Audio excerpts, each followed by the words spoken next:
Chapter 1 of My Lady Greensleeves by Powl. His name was Liam O'Leary, and there was something stinking in his nostrils. It was the smell of trouble.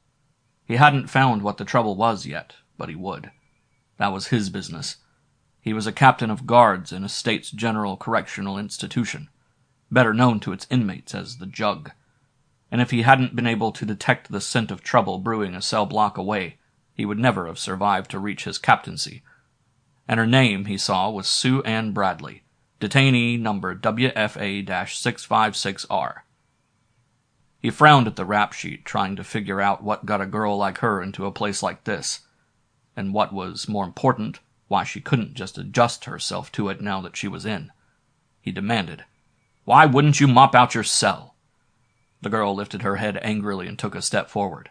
The block guard, Sidaro, growled warningly. "Watch it, Auntie." O'Leary shook his head. "Let her talk, Sidaro." It said in the Civil Service Guide to Prison Administration, detainees will be permitted to speak in their own behalf in disciplinary proceedings, and O'Leary was a man who lived by the book. She burst out, "I never got a chance. That old witch Matthias never told me I was supposed to mop up. She banged on the door and said, 'Slush up, sister,' and then 10 minutes later she called the guards and told them I refused to mop." The block guard guffawed. "White talk. That's what she was telling you to do.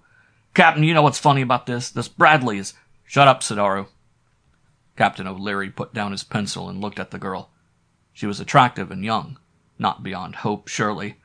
Maybe she had got off to a wrong start, but the question was, would putting her in the disciplinary block help straighten her out? He rubbed his ear and looked past her at the line of prisoners on the rap detail, waiting for him to judge their cases. He said patiently, "Bradley, the rules are you have to mop out your cell. If you didn't understand what Matthias was talking about, you should have asked her. Now, I'm warning you, the next time—" "Hey, Captain, wait!" Sidaro was looking alarmed. "This isn't the first offense. Look at the rap sheet. Yesterday she pulled the same thing in the mess hall." He shook his head reprovingly at the prisoner. "The block guard had to break up a fight between her and another wench, and she claimed the same business, said she didn't understand when the other one asked her to move along." He added virtuously, "The guard warned her then that the next time she'd get the Greensleeves for sure." Inmate Bradley seemed to be on the verge of tears. She said tautly, "I don't care. I don't care." O'Leary stopped her. "That's enough. 3 days in Block O." It was the only thing to do, for her own sake as much as for his.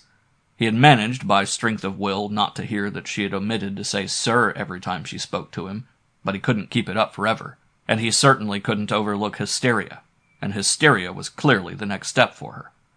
All the same, he stared after her as she left. He handed the rap sheet to Sidaro and said absently, "Too bad a kid like her has to be here. What's she in for?" "You didn't know, Captain?" Sidaro leered. "She's in for conspiracy to violate the categorized class laws. Don't waste your time with her, Captain. She's a figure lover." Captain O'Leary took a long drink of water from the fountain marked Civil Service, but it didn't wash the taste out of his mouth, the smell from his nose. What got into a girl to get her mixed up with that kind of dirty business? He checked out of the cell blocks and walked across the yard, wondering about her. She had had every advantage. Decent civil service parents, a good education, everything a girl could wish for. If anything, she had had a better environment than O'Leary himself, and look what she had made of it. The direction of evolution is towards specialization, and man is no exception, but with the difference that his is the one species that creates its own environment in which to specialize. From the moment that clans formed, specialization began. The hunters using the weapons made by the flint chippers, the food cooked in clay pots made by the ceramists, over fire made by the shaman who guarded the sacred flame. Civilization merely increased the extent of specialization. From the born mechanic and the man with the gift of gab, society evolved to the point of smaller contact and less communication between the specializations, until now they could understand each other on only the most basic physical necessities, and not even always then. But this was desirable. For the more specialists, the higher degree of civilization. The ultimate should be the complete segregation of each specialization.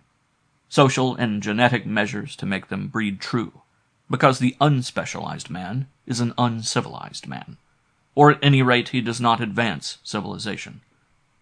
And letting the specializations mix would produce genetic undesirables. Clerk-laborer, or professional GI misfits, for example, being only half specialized, would be good at no specialization. And the basis of this specialization society was, the aptitude groups are the true races of mankind. Putting it into law was the only legal enforcement of a demonstrable fact. "Evening, Captain." A bleary old inmate orderly stood up straight and touched his cap as O'Leary passed by. "Evening." O'Leary noted with the part of his mind that always noted those things that the orderly had been leaning on his broom until he had noticed the captain coming by. Of course, there wasn't much to sweep. The spray machines and sweeper dozers had been over the cobblestones of the yard twice already that day. But it was an inmate's job to keep busy, and it was a guard captain's job to notice when they didn't. There wasn't anything wrong with that job, he told himself. It was a perfectly good civil service position. Better than post office clerk. Not as good as congressman. But a job you could be proud to hold. He was proud of it. It was right that he should be proud of it. He was civil service born and bred, and naturally he was proud and content to do a good, clean civil service job. If he had happened to be born a clerk, he corrected himself. If he had happened to be born a clerk, why, he would have been proud of that too. There wasn't anything wrong with being a clerk, or a mechanic, or a soldier, or even a laborer, for that matter. Good laborers were the salt of the earth. They weren't smart, maybe, but they had a sort of natural, relaxed joy of living. O'Leary was a broad-minded man, and many times he had thought almost with a touch of envy how comfortable it must be to wipe a laborer. No responsibilities, no worries, just an easy, slow routine of work and loaf, work and loaf. Of course, he wouldn't really want that kind of life because he was a civil service, and not the kind to try to cross over class barriers that weren't meant to be. "Evening, Captain." He nodded to the mechanic inmate who was theoretically in charge of maintaining the prison's carpool just inside the gate. "Evening, Conan," he said. Conan, now. He was a big buck greaser, and he would be there for the next hour, languidly poking a piece of fluff out of the air filter on the prison jeep. Lazy, sure. Undependable, certainly. But he kept the cars going, and O'Leary thought approvingly when his sentence was up in another year or so, he would go back to his life with his status restored, a mechanic on the outside as he had been inside, and he certainly would never risk coming back to the jug by trying to pass as civil service or anything else. He knew his place. So why didn't this girl, this Sue Ann Bradley, know hers? End of Chapter 1. 2. Every prison has its Greensleeves. Sometimes they are called by different names. Old Marquette called it the Canary. Louisiana State called it the Red Hats. Elsewhere it was called the Hole, the Snake Pit, the Klondike. When you're in it, you don't much care what it's called. It is a place for punishment. And punishment is what you get. Block O in a state's general correctional institution was the disciplinary block, and because of the green straitjackets its inhabitants wore, it was called the Greensleeves. It was a community of its own, an enclave within the larger city-state that was the Jug, and like any other community, it had its leading citizens, 2 of them. Their names were Sour and Flock. Sue Ann Bradley heard them before she reached the Greensleeves. She was in a detachment of 3 unfortunates like herself, convoyed by an irritable guard, climbing the steel steps toward Block O from the floor below, when she heard the yelling. "Oh!" screamed Sour from one end of the cell block, and "Yow!" shrieked Flock at the other. The inside deck guard of Block O looked nervously at the outside deck guard. The outside guard looked impassively back. After all, he was on the outside. The inside guard muttered, "Why, brats, they're getting on my nerves." The outside guard shrugged. "Detail, halt!" The 2 guards turned to see what was coming in as the 3 new candidates for the Greensleeves slumped to a stop at the head of the stairs. "Here they are," Sidaro told them. "Take good care of 'em, will you? Especially the lady. She's gonna like it here because there's plenty of wipes and greases and figures to keep her company." He laughed coarsely and abandoned his charges to the Block O guards. The outside guard said sourly, "A woman, for God's sake. No, O'Leary knows I hate it when there's a woman in here. It gets the others all riled up." "Let him in," the inside guard told him. "The others are all riled up already." Sue Ann Bradley looked carefully at the floor and paid them no attention. The outside guard pulled the switch that turned on the Tanglefoot electronic fields that swamped the floor of the block corridor and of each individual cell. While the fields were on, you could ignore the prisoners. They simply could not move fast enough against the electronic drag of the field to do any harm. But it was a rule that even in Block O you didn't leave the Tangler fields on all the time, only when the cell doors had to be opened or a prisoner's restraining garment removed. Sue Ann walked bravely forward through the opened gate and fell flat on her face. It was her first experience of a Tanglefoot field. It was like walking through molasses. The guard guffawed and lifted her up by one shoulder. "Take it easy, Auntie. Come on, get in your cell." He steered her in the right direction and pointed to a green-sleeved straitjacket on the cell cot. "Put that on. Being as you're a lady, we won't tie it up, but the rules say you gotta wear it. And the rules—" "Hey, she's crying." He shook his head, marveling. It was the first time he had ever seen a prisoner cry in the Greensleeves. However, he was wrong. Sue Ann's shoulders were shaking, but not from tears. Sue Ann Bradley had got a good look at Sour and at Flock as she passed them by, and she was fighting off an almost uncontrollable urge to retch. Sour and Flock were what are called prison wolves. They were laborers, wipes for short, or at any rate they had been once. They had spent so much time in prisons that it was sometimes hard even for them to remember what they really were outside. Sour was a big grinning redhead with eyes like a water moccasin. Flock was a lithe 5-footer with the build of a water moccasin and the sad, stupid eyes of a calf. Sour stopped yelling for a moment. "Hey, Flock!" "What do you want, Sour?" called Flock from his own cell. "We got a lady with us. Maybe we ought to cut out this yelling so as not to disturb the lady." He screeched with howling, maniacal laughter. "Anyway, if we don't cut this out, they'll get us in trouble, Flock." "Oh, you think so?" shrieked Flock. "Geez, I wish you hadn't said that, Sour. You got me scared. I'm so scared I'm going to have to yell." The howling started all over again. The inside guard finished putting the new prisoners away and turned off the Tangler field once more. He licked his lips. "Say, you want to take a turn in here for a while?" The outside guard shook his head. "You're yellow," the inside guard said moodily. I don't know why I don't quit this lousy job. Hey, you, pipe down or I'll come in and beat your head off." "Eee!" screamed Sour in a shrill falsetto. "I'm scared." Then he grinned at the guard, all but his water moccasin eyes. "Don't you know you can't hurt a wipe by hitting him on the head, boss?" "Shut up," yelled the inside guard. Sue Ann Bradley's weeping now was genuine. She simply could not help it. The crazy yowling of the hard-timers, Sour and Flock, was getting under her skin. They weren't even human, she told herself miserably, trying to weep silently so as not to give the guards the satisfaction of hearing her.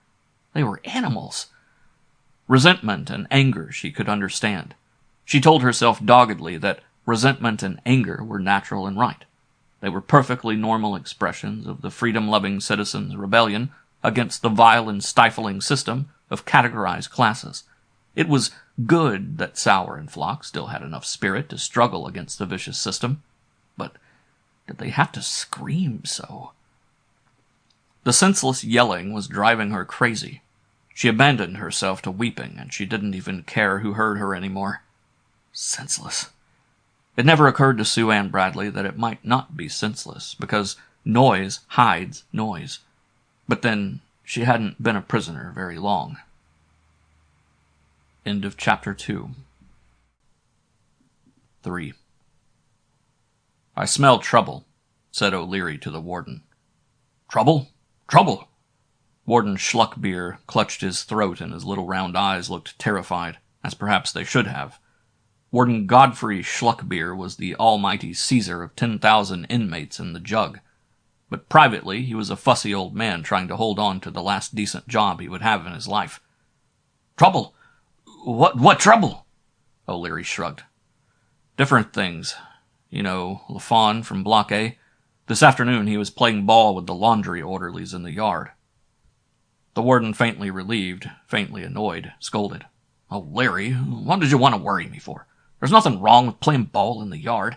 That's what recreation periods are for. You don't see what I mean, Warden. LaFawn was a professional on the outside, an architect. Those laundry cons were laborers. Pros and wipes don't mix. It isn't natural. And there are other things. O'Leary hesitated, frowning. How could you explain to the warden that it didn't smell right? For instance, well, there's Aunt Matthias in the woman's block. She's a pretty good old girl. That's why she's the block orderly. She's a lifer. She's got no place to go, so she gets along with the other women. But today she put a woman named Bradley on report. Why? Because she told Bradley to mop up and wipe talk, and Bradley didn't understand. Now, Matthias wouldn't... The warden raised his hand. Please, O'Leary, don't bother me about that kind of stuff. He sighed heavily and rubbed his eyes. He poured himself a cup of steaming black coffee from a brew pot, reached in a desk drawer for something, hesitated, glanced at O'Leary, then dropped a pale blue tablet into the cup.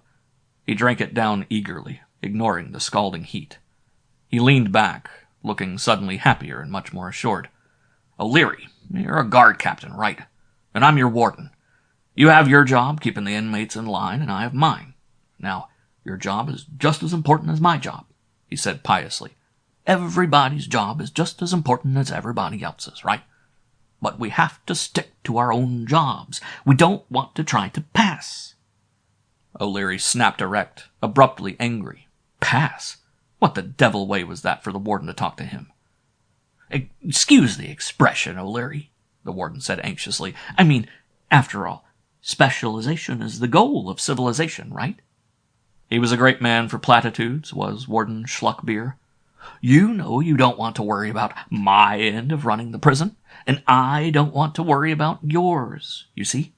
And he folded his hands and smiled like a civil service Buddha. O'Leary choked back his temper. Warden, I'm telling you there's trouble coming up. I smell the signs. Handle it, then, snapped the warden, irritated at last. But suppose it's too big to handle. Suppose... It isn't, the warden said positively. Don't borrow trouble with all your supposing, O'Leary. He sipped the remains of his coffee, made a wry face, poured a fresh cup, and, with an elaborate show of not noticing what he was doing, dropped 3 of the pale blue tablets into it this time. He sat beaming into space, waiting for the jolt to take effect. Well, then, he said at last, you just remember what I've told you tonight, O'Leary, and we'll get along fine. Specialization is the... Oh, curse the thing. His phone was ringing. The warden picked it up irritably. That was the trouble with those pale blue tablets, thought O'Leary. They gave you a lift, but they put you on edge. Hello, barked the warden, not even glancing at the view screen. What the devil do you want? Don't you know I'm... What? You did what? You're going to what? He looked at the view screen at last with a look of pure horror. Whatever he saw on it did not reassure him. His eyes opened like clamshells in a steamer. O'Leary, he said faintly. My mistake. And he hung up, more or less by accident. The handset dropped from his fingers. The person on the other end of the phone was calling from cell block O. 5 minutes later, he hadn't been anywhere near the phone, and it didn't look as if his chances of ever getting near it were very good. Because 5 minutes before, he was in his cell with the rest of the hard-timers of the Greensleeves. His name was Flock. He was still yelling. Sue Ann Bradley, in the cell across from him, thought that maybe, after all, the man was really in pain. Maybe the crazy screams were screams of agony, because certainly his face was the face of an agonized man. The outside guard bellowed, Okay, take 10. Sue Ann froze, waiting to see what would happen. What actually did happen was that the guard reached up and closed the switch that actuated the tangler fields on the floors of the cells. The prison rules were humanitarian, even for the dregs that inhabited the Greensleeves. 10 minutes out of every 2 hours, even the worst case had to be allowed to take his hands out of the restraining garment. Rest period, it was called, in the rule book. The inmates had a less lovely term for it. At the guard's yell, the inmates jumped to their feet. Bradley was a little slow getting off the edge of the steel slat bed. Nobody had warned her that the eddy currents in the Tingler fields had a way of making metal smoke hot. She gasped, but did not cry out. Score one more painful lesson in her new language course. She rubbed the backs of her thighs gingerly, and slowly, for the eddy currents did not permit you to move fast. It was like pushing against rubber. The faster you tried to move, the greater the resistance. The guard peered genially into her cell. "You're okay, Auntie." She proudly ignored him as he slogged deliberately away on his rounds. He didn't have to untie her and practically stand over her while she attended to various personal matters as he did with the male prisoners. It was not much to be grateful for, but Sue Ann Bradley was grateful. At least she didn't have to live quite like a fig, like an underprivileged clerk, she told herself, conscience-stricken. Across the hall, the guard was saying irritably, "What the hell's the matter with you?" He opened the door of the cell with an asbestos-handled key held in a canvas glove. Flock was in that cell, and he was doubled over. The guard looked at him doubtfully. It could be a trick, maybe, couldn't it? But he could see Flock's face, and the agony in it was real enough. And Flock was gasping through real tears. "Gramps, you wipes always got a pain in the gut." The guard lumbered around Flock to the drawstrings at the back of the jacket. Funny smell in here, he told himself. Not for the first time. And imagine, some people didn't believe that wipes had a smell of their own. But this time, he realized cloudily, it was a rather unusual smell. Something burning, almost like meat scorching. It wasn't pleasant. He finished untying Flock and turned away. Let the stinking wipe take care of his own troubles. He only had 10 minutes to get all the way around Block O, and the inmates complained like crazy if he didn't make sure they all got the most possible free time. He was pretty good at snowshoeing through the Tingler field. He was a little vain about it, even. At times he had been known to boast of his ability to make the rounds in 2 minutes every time. Every time but this. For Flock moaned behind him, oddly close. The guard turned, but not quick enough. There was Flock. Astonishingly, he was half out of his jacket. His arms hadn't been in the sleeves at all. And in one of the hands, incredibly, there was something that glinted and smoked. "All right," croaked Flock, tears trickling out of his eyes nearly shut with pain. But it wasn't the tears that held the guard. It was the shining, smoking thing now poised at his throat. A shiv. It looked as though it had been made out of a bed spring, ripped loose from its frame God knows how, hidden inside the green-sleeved jacket God knows how, filed to sharpness over endless hours. No wonder Flock moaned. The eddy currents in the shiv were slowly cooking his hand, and the blister against his abdomen where the shiv had been hidden during other rest periods felt like raw acid. "All right," whispered Flock. "Just walk out the door, and you won't get hurt, unless the other screw makes trouble. You won't get hurt, so tell him not to. You hear?" He was nearly fainting with the pain. But he hadn't let go. He didn't let go. And he didn't stop. End of chapter 3. 4. It was Flock on the phone to the warden. Flock with his eyes still streaming tears. Flock with Sour standing right behind him, menacing the 2 bound deck guards. Sour shoved Flock out of the way. "Hey, warden!" he said, and the voice was a cheerful bray, though the serpent eyes were cold and hating. "Warden! You gotta get a medic in here. My boy Flock, he hurt himself real bad, and he needs a doctor." He gestured playfully at the guards with the shiv. "I tell you, warden, I got this knife and I got your guards here. Enough said? So get a medic in here real quick, you hear?" And he snapped a connection. O'Leary said, "Warden, I told you I smelled trouble." The warden lifted his head, glared, started feebly to speak, hesitated, and picked up the long-distance phone. He said sadly to the prison operator, "Get me the governor, fast." Riot. The word spread out from the prison on 7-league boots. It snatched the city governor out of a friendly game of seniority with his manager and their wives, and just when he was holding the pork-barrel joker concealed in the hole. It broke up the base championship scramble finals at Hap Arnold Field to the south, as half the contestants had to scramble in earnest to a red alert that was real. It reached to police precinct houses, and TV newsrooms, and highway checkpoints, and from there it filtered into the homes and lives of the 19 million persons that lived within a few dozen miles of the jug. Riot, and yet fewer than half a dozen men were involved. A handful of men, and the enormous bulk of the city-state quivered in every limb and class. In its 10 million homes, in its hundreds of thousands of public places, the city-state's people shook under the impact of the news from the prison. For the news touched them where their fears lay. Riot. And not merely a street brawl among roistering wipes, or a barroom fight of greasers relaxing from a hard day at the plant. The riot was down among the corrupt sludge that underlay the state itself. Wipes brawled with wipes and no one cared. But in the jug all classes were cast together. 40 miles to the south, Hap Arnold Field was a blaze of light. The airmen tumbled out of their quarters and day rooms at the screech of the alert siren, and behind them their wives and children stretched and yawned and worried. An alert. The older kids fussed and complained, and their mothers shut them up. No, there wasn't any alert scheduled for tonight. No, they didn't know where Daddy was going. No, the kids couldn't get up yet. It was the middle of the night. And as soon as they had the kids back in bed, most of the mothers struggled into their own airwhack uniforms and headed for the briefing area to hear. They caught the words from a distance, not quite correctly. "Riot?" gasped an aircraftswoman, first-class mother of 3. "The wipes! I told Charlie they'd get out of hand, and Alice, we aren't safe. You know how they are about GI women. I'm going right home and get a club and stand right by the door and—" "Club?" snapped Alice, radar scope sergeant with 2 children querulously awake in her nursery at home.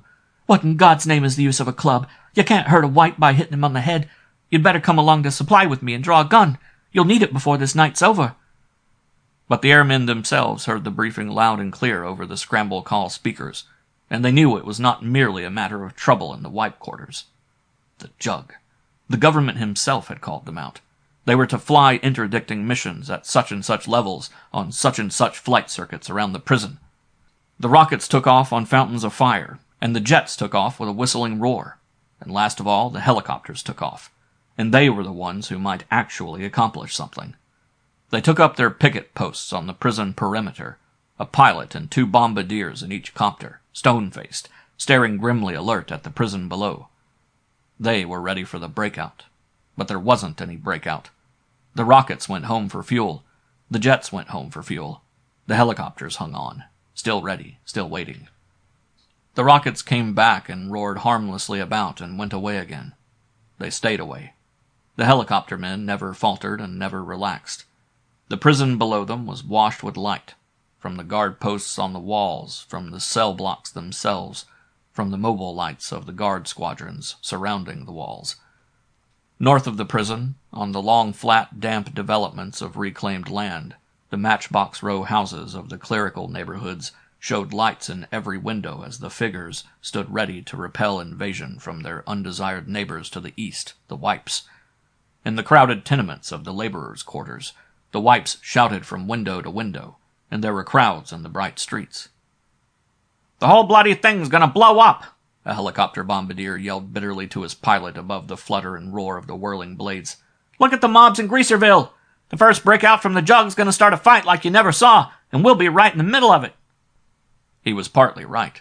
He would be right in the middle of it. For every man, woman, and child in the city-state would be right in the middle of it. There was no place anywhere that would be spared. No mixing. That was the prescription that kept the city-state alive. There's no harm in a family fight. And aren't all mechanics a family? Aren't all laborers a clan? Aren't all clerks and office workers related by closer ties than blood or skin? But the declassed cons of the jug were the dregs of every class. And once they spread, the neat compartmentation of society was pierced. The breakout would mean riot on a bigger scale than any prison had ever known. But he was also partly wrong, because the breakout wasn't seeming to come. The jug itself was coming to a boil. Honor Block A, relaxed and easy at the end of another day, found itself shaken alert by strange goings-on. First there was the whir and roar of the Air Force overhead. Trouble. Then there was the sudden arrival of extra guards, doubling the normal complement. Day-shift guards, summoned away from their comfortable civil service homes at some urgent call. Trouble for sure. Honor Block A wasn't used to trouble. A Block was as far from the Greensleeves of O Block as you could get and still be in the jug. Honor Block A belonged to the prison's half-breeds, the honor prisoners, the trustees, who did guards work because there weren't enough guards to go around. They weren't Apaches or Putes. They were camp-following Injuns who had sold out for the white man's firewater. The price of their service was privilege. Many privileges. Item: TV sets in every cell. Item: hobby tools to make gadgets for the visitor trade. The only way an inmate could earn an honest dollar. Item: in consequence, an exact knowledge of everything the outside world knew and put on its TV screens, including the grim, alarming reports of trouble at Estates General, and the capacity to convert their hobby tools to other uses. An honor prisoner named Wilmer LaFawn was watching the TV screen with an expression of rage and despair. LaFawn was a credit to the jug. He was a showpiece for visitors. Prison rules provided for prisoner training. It was a matter of rehabilitation. Prisoner rehabilitation is a joke, and a centuries-old one at that. But it had its serious uses, and one of them was to keep the prisoners busy. It didn't much matter at what. LaFawn, for instance, was being rehabilitated by studying architecture. The guards made a point of bringing inspection delegations to his cell to show him off. There were his walls, covered with pin-ups, but not of women. The pictures were sketches LaFawn had drawn himself. They were of buildings, highways, dams, and bridges. They were splendidly conceived and immaculately executed. "Look at that," the guards would rumble to their guests. "There isn't an architect on the outside as good as this boy. What do you say, Wilmer? Tell the gentleman, how long you been taking these correspondence courses in architecture?" 6 years, ever since he came to the jug." And LaFawn would grin and bob his head, and the delegation would go, with the guards saying something like, "Believe me, that Wilmer could design a whole skyscraper, and it wouldn't fall down, either." And they were perfectly, provably right. Not only could inmate LaFawn design a skyscraper, but he had already done so, more than a dozen of them, and none had fallen down. Of course, that was more than 6 years back, before he was convicted and sent to the jug. He would never design another, or if he did, it would never be built. For the plain fact of the matter was that the jug's rehabilitation courses were like rehabilitation in every prison since crime and punishment began. They kept the inmates busy. They made a show of purpose for an institution that had never had a purpose beyond punishment. And that was all. For punishment for a crime is not satisfied by a jail sentence. How does it hurt a man to feed and clothe and house him, with the bills paid by the state? LaFawn's punishment was that he, as an architect, was through. Savage tribes used to lop off a finger or an ear to punish a criminal. Civilized societies confine their amputations to bits and pieces of the personality. Chop, chop, and a man's reputation comes off. Chop, chop again, and his professional standing is gone. Chop, chop, and he has lost the respect and trust of his fellows. The jail itself isn't the punishment. The jail is only the shaman's hatchet that performs the amputation. If rehabilitation in a jail worked, if it were meant to work, it would be the end of jails. Rehabilitation? Rehabilitation for what? Wilmer LaFawn switched off the television set and silently pounded his fist into the wall. Never again to return to the professional class.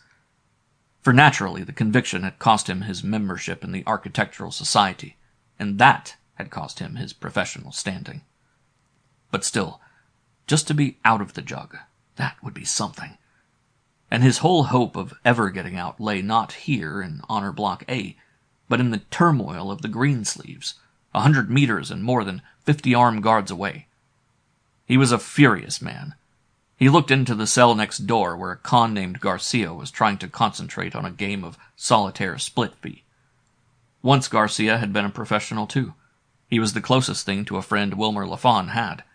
Maybe he could now help to get Lafon where he needed to be. Lafon swore silently and shook his head. Garcia was a spineless milksop, as bad as any clerk. Lafon was nearly sure there was a touch of the inkwell somewhere in his family. Shrewd and slippery enough, like all figures, but you couldn't rely on him in a pinch. Lafon would have to do it all himself. He thought for a second, ignoring the rustle and mumble of the other honor prisoners of Block A. There was no help for it. He would have to dirty his hands with physical activity. Outside on the deck, the guards were grumbling to each other. Lafon wiped the scowl off his black face, put on a smile, rehearsed what he was going to say, and politely rattled the door of his cell. "Shut up down there!" one of the screws bawled. Lafon recognized the voice. It was the guard named Sidaro. That was all to the good. He knew Sidaro, and he had some plans for him. He rattled the cell door again and called, "Chief, can you come here for a minute, please?" Sidaro yelled, "Didn't you hear me? Shut up!" But he came wandering by and looked into Lafon's tidy little cell. "What the devil do you want?" he growled.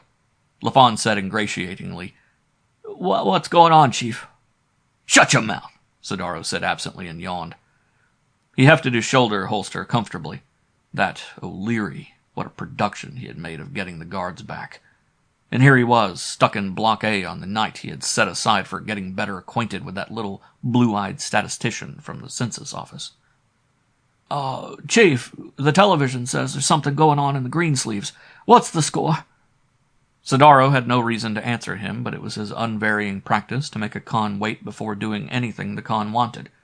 He gave Lafon a 10-second stare before he relented. "The score? Sour and Flock took over Block O. What about it?" Much about it. But Lafon looked away to hide the eagerness in his eyes. Perhaps, after all, it was not too late. He suggested humbly, "You look a little sleepy. Do you want some coffee?" "Coffee?" Sidaro scratched. "You got a cup for me?" "Certainly. I've got one put aside. Swiped it from the mess hall. Not the one I use myself." Sidaro leaned on the cell door. "You know I could toss you in the Greensleeves for stealing from the mess hall." "Aw, Chief," Lafon grinned. "You've been looking for trouble. O'Leary says you were messing around with the bucks from the laundry detail," Sidaro said half-heartedly. But he didn't really like picking on Lafon, who was, after all, an agreeable inmate to have on occasion. "All right, where's the coffee?" They didn't bother with Tanglefoot Fields and Honor Block A. Sidaro just unlocked the door and walked in, hardly bothering to look at Lafon. He took 3 steps toward the neat little desk at the back of the cell where Lafon had rigged up a drawing board and a table, where Lafon kept his little store of luxury goods. 3 steps. And then, suddenly aware that Lafon was very close to him, he turned, astonished. A little too late. He saw that Lafon had snatched up a metal chair. He saw Lafon swinging it, his black face maniacal. He saw the chair coming down. He reached for his shoulder holster, but it was very much too late for that. End of Chapter 4.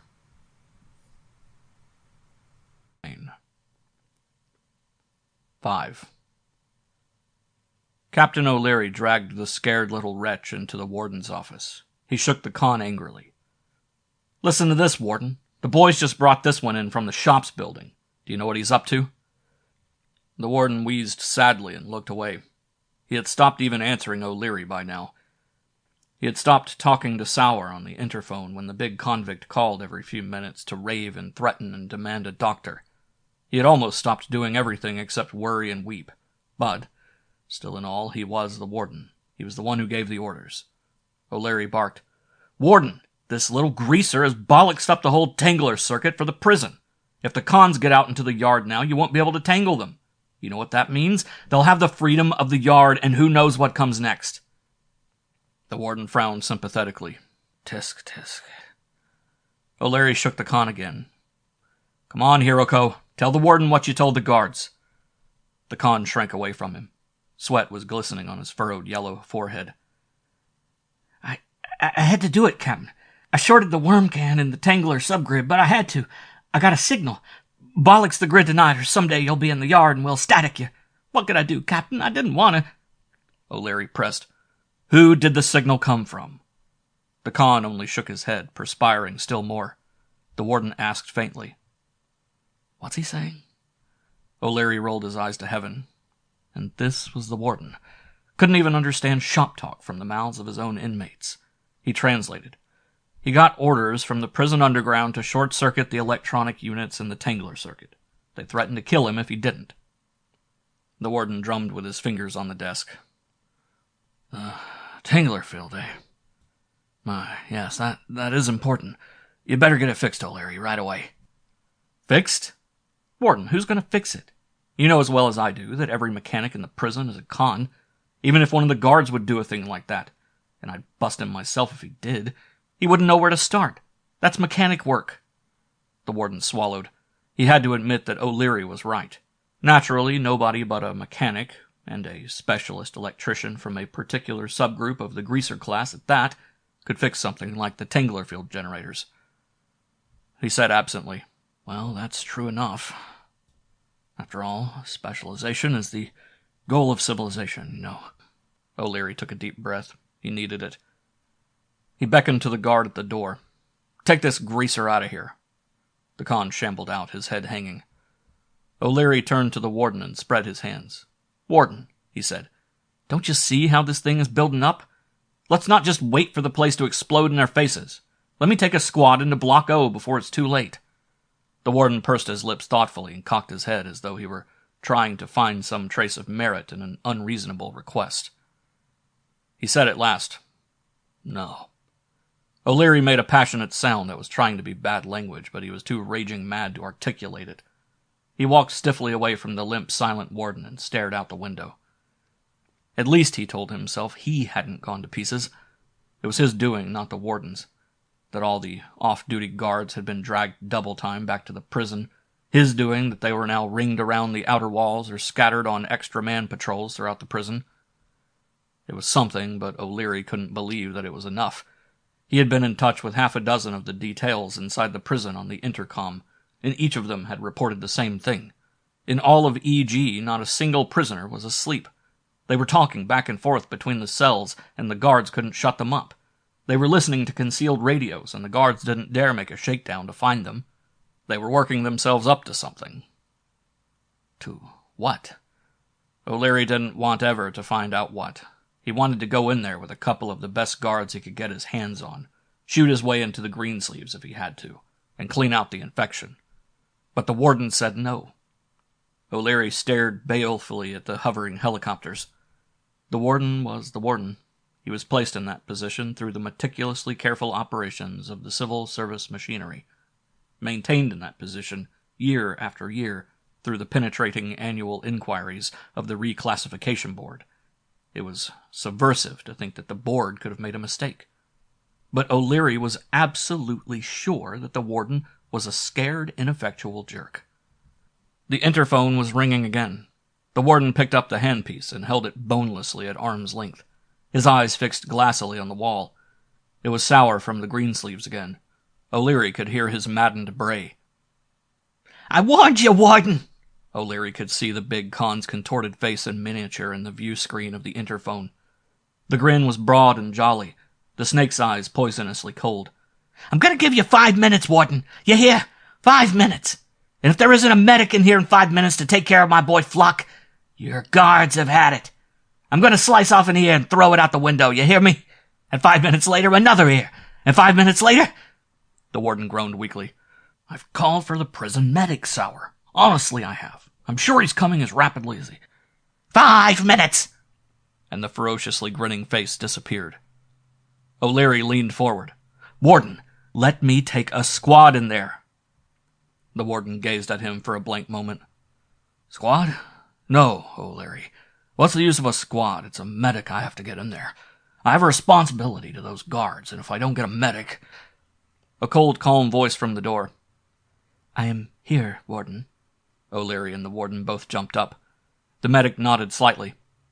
You may sit down. Oh, doctor, thank heaven you're here. The warden was falling all over himself, getting a chair for his guest, flustering about. O'Leary said sharply, Wait a minute, warden. You can't let the doctor go in alone. He isn't alone. The doctor's intern came from behind him, scowling belligerently at O'Leary. Youngish, his beard pale and silky, he was a long way from his first practice. "I'm here to assist him." O'Leary put a strain on his patience. "They'll eat you up in there, Doc. Those are the worst cons in the prison. They've got 2 hostages already. What's the use of giving them 2 more? The medic fixed him with his eyes. He was a tall man, and he wore his beard proudly. "Guard, do you think you can prevent me from healing a sufferer?" He folded his hands over his abdomen and turned to leave. The intern stepped aside and bowed his head. O'Leary surrendered. "All right, you can go. But I'm coming with you. With a squad." Inmate Sue Ann Bradley cowered in her cell. The Greensleeves was jumping. She had never, she told herself wretchedly, thought that it would be anything like this. She listened unbelievingly to the noise the released prisoners were making, smashing the chairs and commodes in their cells, screaming threats at the bound guards. She faced the thought with fear, and with the sorrow of a murdered belief that was worse than fear. It was bad that she was in danger of dying right here and now, but what was even worse was that the principals that had brought her to the jug were dying too. Wipes were not the same as civil service people. A bull's roar from the corridor, and a shocking crash of glass. That was Flock, and apparently he had smashed the TV interphone. "What in the world are they doing?" Inmate Bradley sobbed to herself. It was beyond comprehension. They were yelling words that made no sense to her, threatening punishments on the guards that she could barely imagine. Sauer and Flock were laborers. Some of the other rioting cons were clerks, mechanics, even civil service or professionals, for all she could tell. But she could hardly understand any of them. Why was the quiet little Chinese clerk in cell 6 setting fire to his bed? There did seem to be a pattern of sorts. The laborers were rocketing about, breaking things at random.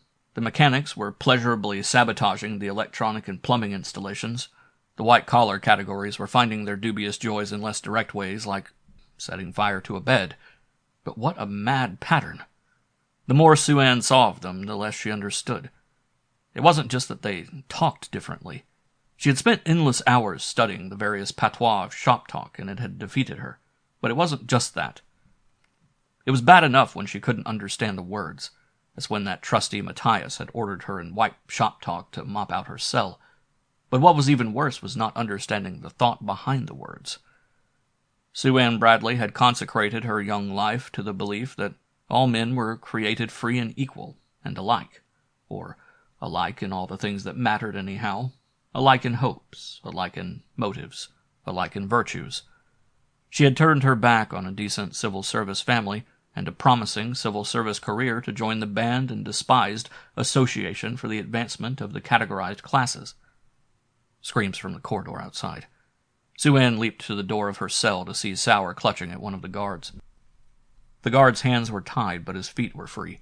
He broke loose from the clumsy clown with the serpent's eyes, almost fell, ran toward Sue Ann.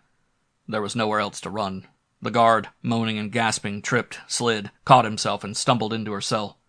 "Please," he begged. "That crazy Sauer, he's going to cut my ear off. For heaven's sake, ma'am, stop him." Sue Ann stared at him, between terror and tears. Stop Sauer? If only she could.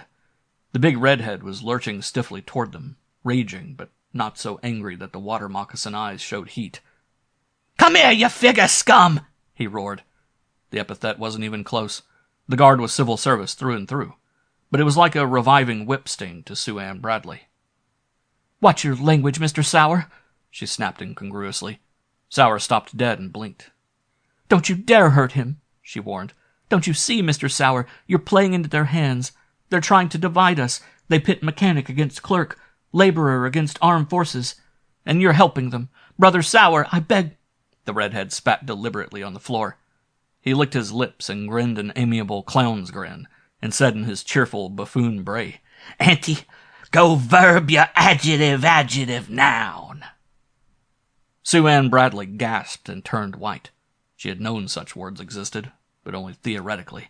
She had never expected to hear them, and certainly she would never have believed she would hear them applied to her from the lips of a laborer. At her knees, the guard shrieked and fell to the floor. "Sauer! Sauer!" A panicky bellow from the corridor. The red-haired giant hesitated. "Sauer, come on out here. There's a million guards coming up the stairs. Looks like trouble." Sauer said hoarsely to the unconscious guard. "I'll take care of you." And he looked blankly at the girl and shook his head and hurried back outside to the corridor. Guards were coming all right. Not a million of them, but half a dozen or more. And leading them all was the medic, calm, bearded face looking straight ahead, hands clasped before him, ready to heal the sick, comfort the aged, or bring new life into the world. "Hold it!" shrieked Little Flock, crouching over the agonized blister on his abdomen, gun in hand, peering insanely down the steps. "Hold it, or—" "Shut up!" Sauer called softly to the approaching group. "Let only the doc come up. Nobody else." The intern faltered. The guard stopped dead. The medic said calmly, "I must have my intern with me." He glanced at the barred gate wonderingly. Sauer hesitated. "Well, all right, but no guards." A few yards away, Sue Ann Bradley was stuffing the syncoped form of the guard into her small washroom. It was time to take a stand. No more cowering, she told herself desperately. No more waiting.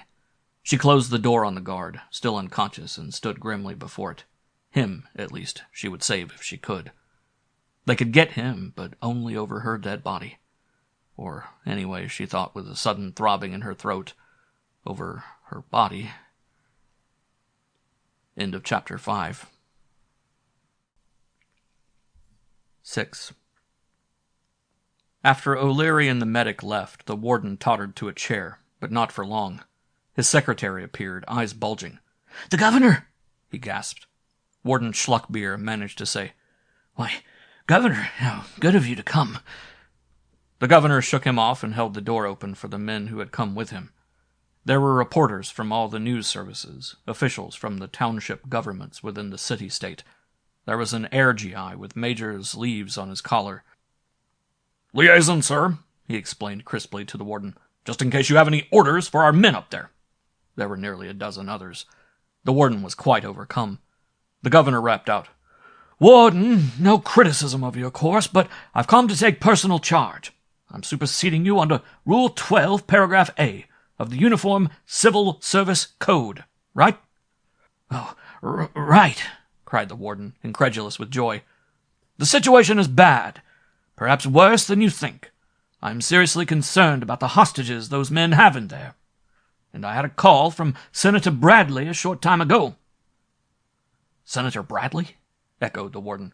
"Senator Sebastian Bradley, one of our foremost civil servants," the governor said firmly. "It so happens that his daughter is in Block O as an inmate." The warden closed his eyes. He tried to swallow, but the throat muscles were paralyzed. "There is no question," the governor went on briskly, "about the propriety of her being there. She was duly convicted of a felonious act, namely conspiracy and incitement to riot. But you see the position." The warden saw all too well. "Therefore," said the governor, "I intend to go into Block O myself. Sebastian Bradley is an old and personal friend, as well," he emphasized, "as being a senior member of the reclassification board. I understand a medic is going to Block O. I shall go with him." The warden managed to sit up straight. "He's gone. I mean, they already left, Governor. But I assure you, Inmate Bradley, that is, the young lady is in no danger. I have already taken precautions," he said, gaining confidence as he listened to himself talk. I was deciding on a course of action as you came in. See, Governor, the guards on the walls are all armed. All they have to do is fire a couple of rounds into the yard, and then the copters could start dropping tear gas and light fragmentation bombs, and..." The governor was already at the door. "You will not," he said, and, "Now, which way did they go?" O'Leary was in the yard, and he was smelling trouble, loud and strong. The first he knew that the rest of the prison had caught the riot fever was when the lights flared on in cell block A. "That's Sodaro," he snarled, but there wasn't time to worry about that Sodaro. He grabbed the rest of his guard detail and double-timed it toward the new building, leaving the medic and a couple of guards walking sedately toward the old. Block A on the new building's lowest tier was already coming to life. A dozen yards and blocks B and C lighted up. And a dozen yards more and they could hear the yelling. And it wasn't more than a minute before the building doors opened. The cons had taken over 3 more blocks. How? O'Leary didn't take time to even guess. The inmates were piling out into the yard. He took one look at the rushing mob. Crazy. It was Wilmer Lafon leading the rioters, with a guard's gun and a voice screaming threats. But O'Leary didn't take time to worry about an honor prisoner gone bad either. "Let's get out of here," he bellowed to the detachment, and they ran. Just plain ran. Cut and ran, scattering as they went. "Wait!" screamed O'Leary, but they weren't waiting. Cursing himself for letting them get out of hand, O'Leary salvaged 2 guards and headed on the run for the old building, huge and dark, all but the topmost lights of Block O. They saw the medic and his escort disappearing into the bulk of the old building, and they saw something else. There were inmates between them and the old building. The shops building lay between, with a dozen more cell blocks over the workshops that gave it its name, and there was a milling rush of activity around its entrance, next to the laundry shed. The laundry shed. O'Leary stood stock still, Lafon leading the breakout from Block A. The little greaser who was a trustee in the shops building, sabotaging the yard's Tangler circuit. Sauer and Flock taking over the Greensleeves with a manufactured knife and a lot of guts. Did it fit together? Was it all part of a plan? That was something to find out, but not just then. "Come on!" O'Leary cried to the 2 guards, and they raced for the temporary safety of the main gates. The whole prison was up and yelling now. O'Leary could hear scattered shots from the beat guards on the wall. Over their heads, he prayed silently. And there were other shots that seemed to come from inside the walls. Guards shooting, or convicts with guards' guns, he couldn't tell which. The yard was full of convicts now, in bunches and clumps, but none near the gate, and they seemed to have lost some of their drive. They were milling around, lit by the searchlights from the wall, yelling and making a lot of noise, but going nowhere in particular, waiting for a leader, O'Leary thought, and wondered briefly what had become of Lafon. "You Captain O'Leary?" somebody demanded. He turned and blinked. Good Lord, the governor! He was coming through the gate, waving aside the gate guards, alone. "You him?" the governor repeated. "All right. Glad I found you. I'm going into Block O with you." O'Leary swallowed and waved inarticulately at the teeming cons. True, there were none immediately nearby, but there were plenty in the yard. Riots meant breaking things up. Already the inmates had started to break up the machines in the laundry shed and the athletic equipment in the yard lockers. When they found a couple of choice breakables like O'Leary and the governor, they'd have a ball. "But, Governor, but my foot! Can you get me in there, can't you?" O'Leary gauged their chances. It wasn't more than 50 feet to the main entrance to the old building, not at the moment guarded since all the guards were in hiding or on the walls, and not as yet being invaded by the inmates at large. He said, "You're the boss. Hold on a minute." The searchlights were on the bare yard cobblestones in front of them. In a moment the searchlights danced away. "Come on!" cried O'Leary, and jumped for the entrance. The governor was with him, and a pair of the guards came stumbling after. They made it to the old building. Inside the entrance, they could hear the noise from outside and the yelling of the inmates who were still in their cells, but around them was nothing but gray steel walls and the stairs going all the way up to Block O. "Up!" panted O'Leary, and they clattered up the steel steps. They would have made it, if it hadn't been for the honor inmate Wilmer Lafon, who knew what he was after, and had headed for the Greensleeves through the back way. In fact, they did make it, but not the way they planned. "Get out of the way!" yelled O'Leary at Lafon and the half-dozen inmates with him, and "Go to hell!" screamed Lafon, charging, and it was a rough-and-tumble fight, and O'Leary's party lost it fair and square. So when they got to Block O, it was with the governor marching before a convict-held gun, and with O'Leary cold unconscious, a lump from a gun butt on the side of his head. As they came up the stairs, Sauer was howling at the medic. "You gotta fix up my boy! He's dying, and all you do is sit there!" The medic said patiently, "My son, I've dressed his wound. He is under sedation, and I must rest. There will be other casualties." Sauer raged, but that was as far as it went. Even Sauer wouldn't attack a medic. He would as soon strike an attorney or even a director of funerals. It wasn't merely that they were professionals. Even among the professional class, they were special. Not superior exactly, but apart. They certainly were not for the likes of Sauer to fool with, and Sauer knew it. "Somebody's coming!" bawled one of the other freed inmates. Sauer jumped to the head of the steps, saw that Lafon was leading the group, stepped back, saw whom Lafon's helpers were carrying, and leaped forward again. "Captain O'Leary!" he roared. "Gimme!" "Shut up!" said Wilmer Lafon, and pushed the big redhead out of the way. Sour's jaw dropped and the snake eyes opened wide. "Wilmer!" he protested feebly. But that was all the protest he made, because the snake's eyes had seen that Lafon held a gun. He stood back, the big hands half outstretched toward the unconscious guard captain, O'Leary, and the cold eyes became thoughtful. And then he saw who else was with the party. "Wilmer, you got the governor there." Lafon nodded. "Throw them in a cell," he ordered, and sat down on a guard stool, breathing hard. It had been a fine fight on the steps, before he and his boys had subdued the governor and the guards. But Wilmer Lafon wasn't used to fighting. Even 6 years in the jug hadn't turned an architect into a laborer. Physical exertion simply was not his métier.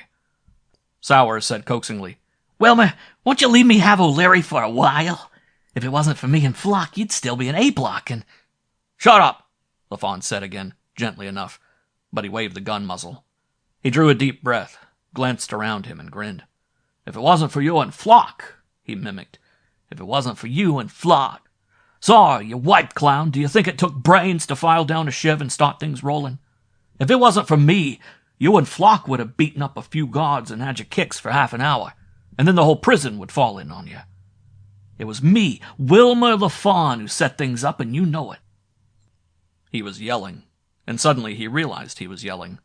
And what was the use, he demanded of himself contemptuously, of trying to argue with a bunch of lousy wipes and greasers? They'd never understand the long, soul-killing hours of planning and sweat.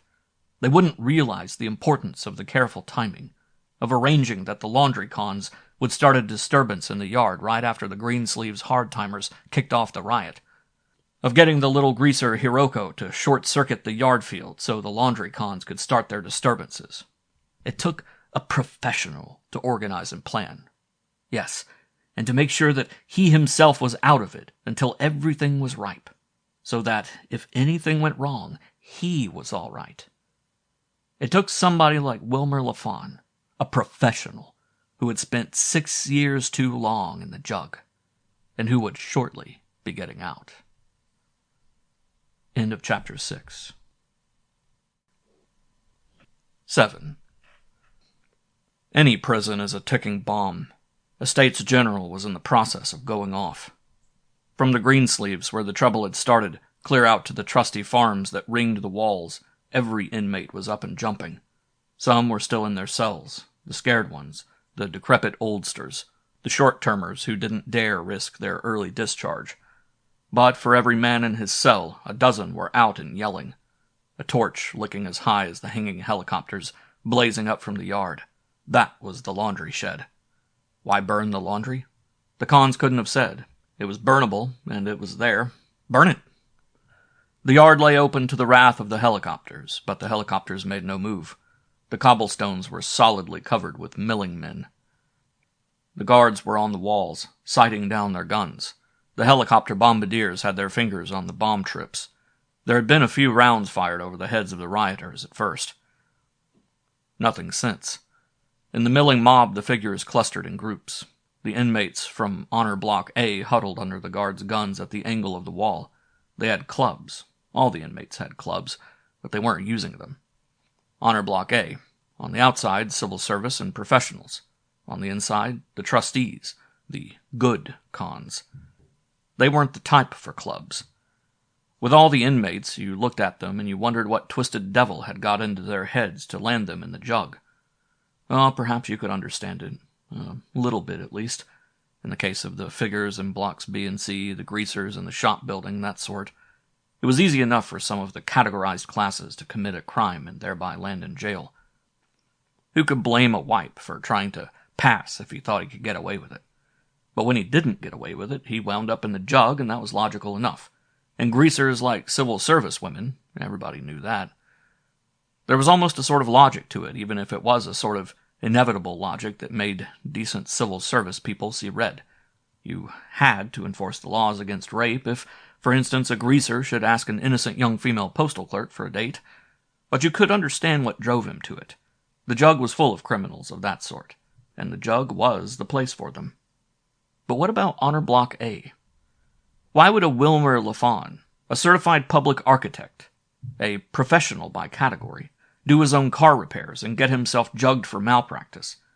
Why would a dental nurse sneak back into the laboratory at night and cast an upper plate for her mother?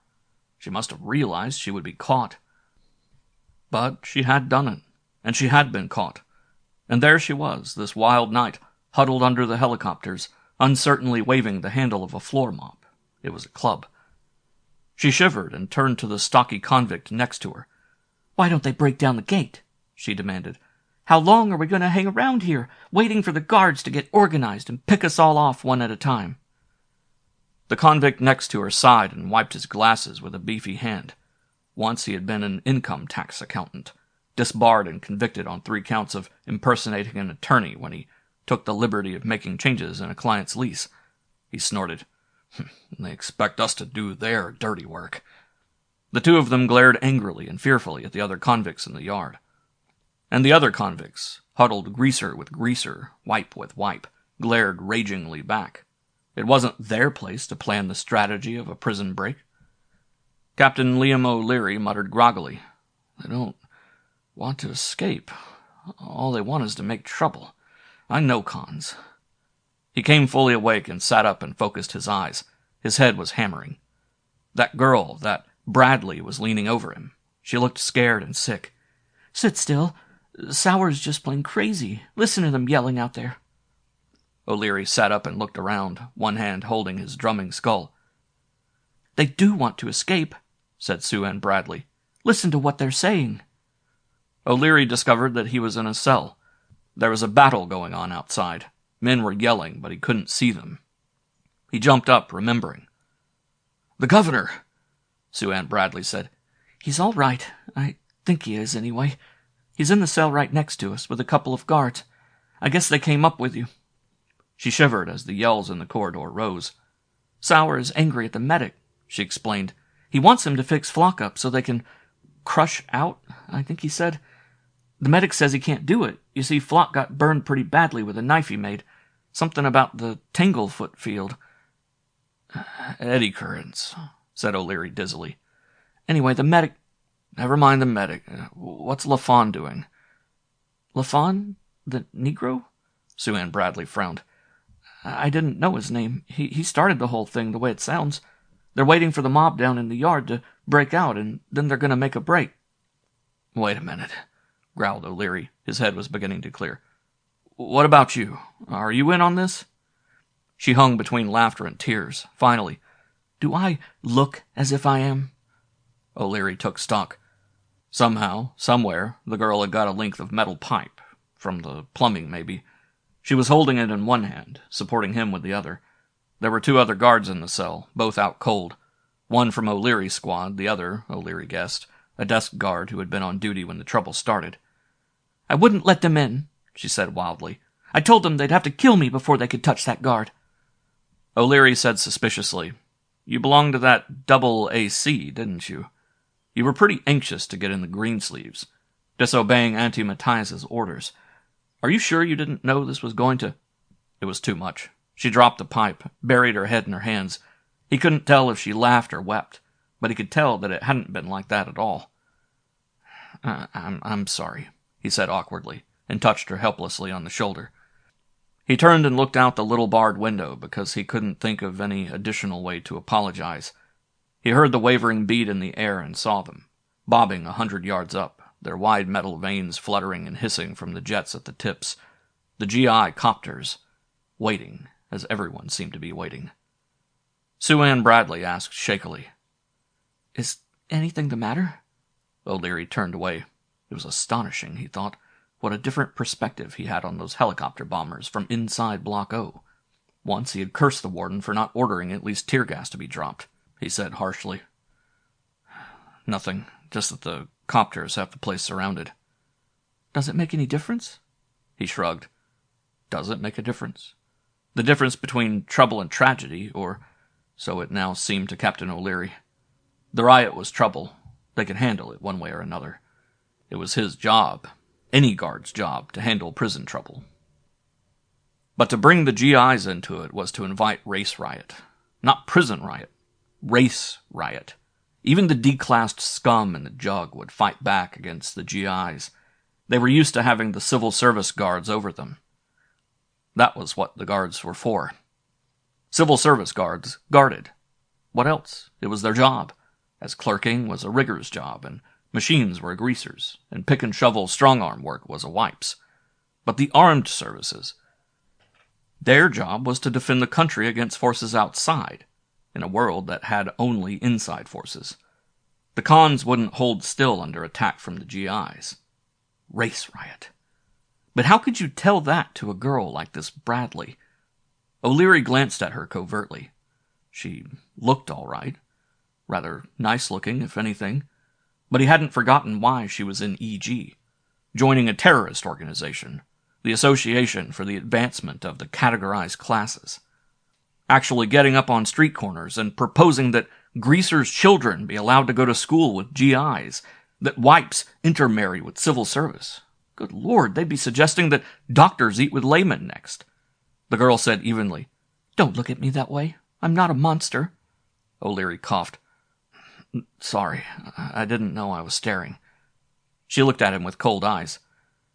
"I mean," he said, "you don't look like anybody who'd get mixed up in, well, miscegenation." "Miscegenation?" she blazed. "You're all alike. You talk about the mission of the categorized classes and the rightness of segregation, but it's always just the one thing that's in your minds. Sex. I'll tell you this, Captain O'Leary, I'd rather marry a decent, hard-working clerk any day than the sort of civil service trash I've seen around here." O'Leary cringed. He couldn't help it. Funny, he told himself. I thought I was shock-proof. But this goes too far. A bull roar from the corridor. Sour. O'Leary spun. The big redhead was yelling. "Bring the governor out here! LaFawn wants to talk to him!" O'Leary went to the door of the cell fast. A slim, pale con from Block A was pushing the governor down the hall toward Sour and LaFawn. The governor was a strong man, but he didn't struggle. His face was as composed and remote as the medic's. If he was afraid, he concealed it extremely well. Sue Ann Bradley stood beside O'Leary. "What's happening?" He kept his eyes on what was going on. "LaFawn is going to try to use the governor as a shield, I think." The voice of LaFawn was loud, but the noises outside made it hard to understand. But O'Leary could make out what the dark ex-professional was saying. "No, damn well you did something. But what? Why don't they crush out?" Mumble from the governor. O'Leary couldn't hear the words. But he could see the effect of them in LaFawn's face, hear the rage in LaFawn's voice. "Don't call me a liar, you civvy punk. You did something. I had it all planned out, do you hear me? The laundry boys were going to rush the gate. The Block A bunch would follow. And then I was going to breeze right through. But you loused it up somehow. You must have." His voice was rising to a scream. O'Leary, watching tautly from the cell, thought, "He's going to break. He can't hold it in much longer." "All right!" shouted LaFawn, and even Sour, looming behind him, looked alarmed. "It doesn't matter what you did. I've got you now, and you're going to get me out of here. You hear? I've got this gun, and the two of us are going to walk right out, through the gate. And if anybody tries to stop us—" "Hey," said Sour, waking up. "If anybody tries to stop us, you'll get a bullet right in—" "Hey!" Sour was roaring loud as LaFawn himself now. "What's this talk about the two of you? You aren't going to leave me and Flock." "Shut up," LaFawn said conversationally, without taking his eyes off the governor. But Sour just then was not the man to say shut up to, and especially he was not a man to take your eyes away from. "That's Tornin," O'Leary said aloud. The girl started to say something, but he was no longer there to hear. It looked very much as though Sour and LaFawn were going to tangle, and when they did, it was the end of the line for the governor. Captain O'Leary hurtled out of the sheltering cell and skidded down the corridor. LaFawn's face was a hawk's face, gleaming with triumph. As he saw O'Leary coming toward him, the hawk's sneer froze. He brought the gun up, but O'Leary was a fast man. O'Leary leaped on the lithe black honor prisoner. LaFawn screamed and clutched, and O'Leary's lunging weight drove him back against the wall. LaFawn's arm smacked against the steel grating and the gun went flying. The two of them clinched and fell, gouging to the floor. Grabbing the advantage, O'Leary hammered the con's head against the deck hard enough to split a skull. And perhaps it split LaFawn's, because the dark face twitched and froth appeared at the lips, and the body slacked. One down. Now Sour was charging. O'Leary wriggled sidewise, and the big redhead blundered crashing into the steel grate. Sour fell, and O'Leary caught at him. He tried hammering the head as he swarmed on top of the huge clown, but Sour only roared the louder. The bull body surged under O'Leary, and then Sour was on top, and O'Leary wasn't breathing. Not at all. "Goodbye, Sue-Ann," O'Leary said silently, without meaning to say anything of the kind. And even then he wondered why he was saying it. O'Leary heard a gun explode beside his head. Amazing, he thought. I'm breathing again. The choking hands were gone from his throat. It took him a moment to realize that it was Sour who had taken the bullet, not him. Sour, who now lay dead, not O'Leary. But he realized it when he rolled over and looked up and saw the girl with the gun still in her hand, staring at him and weeping. He sat up. The two guards still able to walk were backing Sue-Ann Bradley up. The governor was looking proud as an eagle, pleased as a mother hen. The Greensleeves were back in the hands of law and order. The medic came toward O'Leary, hands folded. "My son," he said, "if your throat needs—" O'Leary interrupted him. "I don't need a thing, Doc. I've got everything I want right now." End of Chapter 7. 8. Inmate Sue-Ann Bradley cried, "They're coming! O'Leary, they're coming!" The guards who had once been hostages clattered down the steps to meet the party. The cons from the Greensleeves were back in their cells. The medic, after finishing his chores on O'Leary himself, paced meditatively out into the wake of the riot, where there was plenty to keep him busy. A faintly guilty expression tinctured his carven face. Contrary to his oath to care for all humanity in anguish, he had not liked LaFawn or Sour. The party of fresh guards appeared and efficiently began relocking the cells of the Greensleeves. "Excuse me, Captain," said one, taking Sue-Ann Bradley by the arm. "I'll just put this one back." "I'll take care of her," said Liam O'Leary. He looked at her sideways as he rubbed the bruises on his face. The governor tapped him on the shoulder. "Come along," he said, looking so proud of himself, so pleased. "Let's go out into the yard for a breath of fresh air." He smiled contentedly at Sue-Ann Bradley. "You too." O'Leary protested instinctively. "But she's an inmate." "And I'm a governor. Come along." They walked out into the yard. The air was fresh, all right. A handful of cons, double guarded by sleepy and irritable men from the day shift, were hosing down the rubble on the cobblestones. The yard was a mess, but it was quiet now. The helicopters were still riding their picket line, glowing softly in the early light that promised sunrise. "My car," the governor said quietly to a state policeman who appeared from nowhere.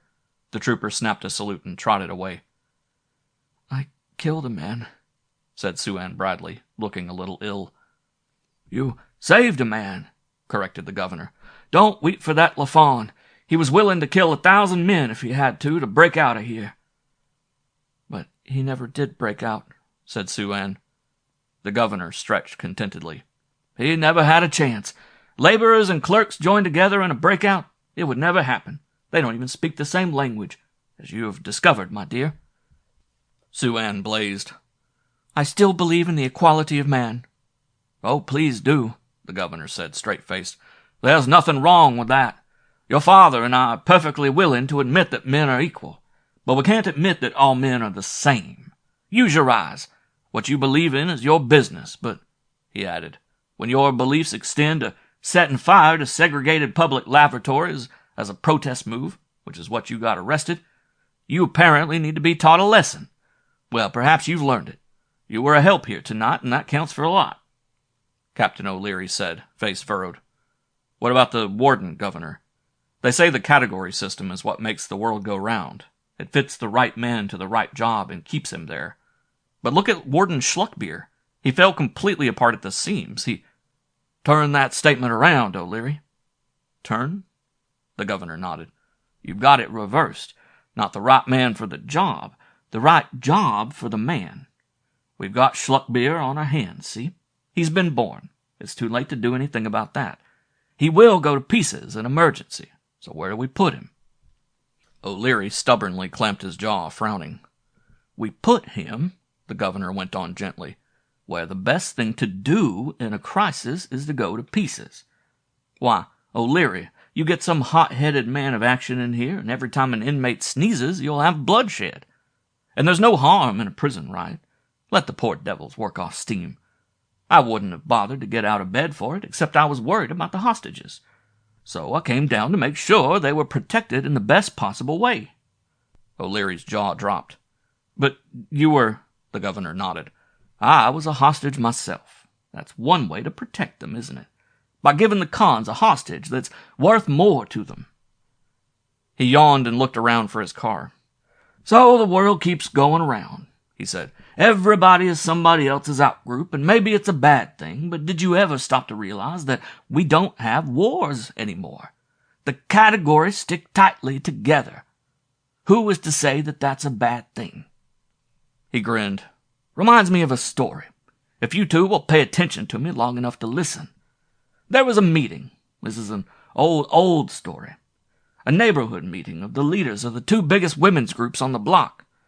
There were 18 Irish ladies from the church auxiliary and 3 Jewish ladies from the B'nai B'rith. The first thing they did was have an election for temporary chairwoman. 21 votes were cast. Mrs. Grossinger from B'nai B'rith got 3 and Mrs. O'Flaherty from the auxiliary got 18. So when Mrs. Murphy came up to congratulate Mrs. O'Flaherty after the election, she whispered, Good for you, but isn't it terrible the way these Jews stick together? He stood up and waved a signal as his long official car came poking hesitantly through the gate. Well, he declared professionally, that's that. As we politicians say. Any questions? Sue Ann hesitated. Yes, I guess I do have a question, she said. What's a Jew? It was full dawn at last. The recall signal had come, and the helicopters were swooping home to Hap Arnold Field.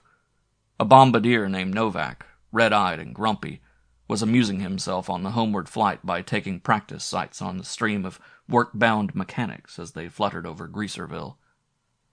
Could pick 'em off like pigeons, he said sourly to his pilot as he dropped an imaginary bomb on a cluster of a dozen men. For 2 cents I'd do it, too. The only good greaser is a dead greaser. His pilot, just as wary, said loftily, Leave 'em alone. Best way to handle them is to leave them alone. And the pilot was perfectly right.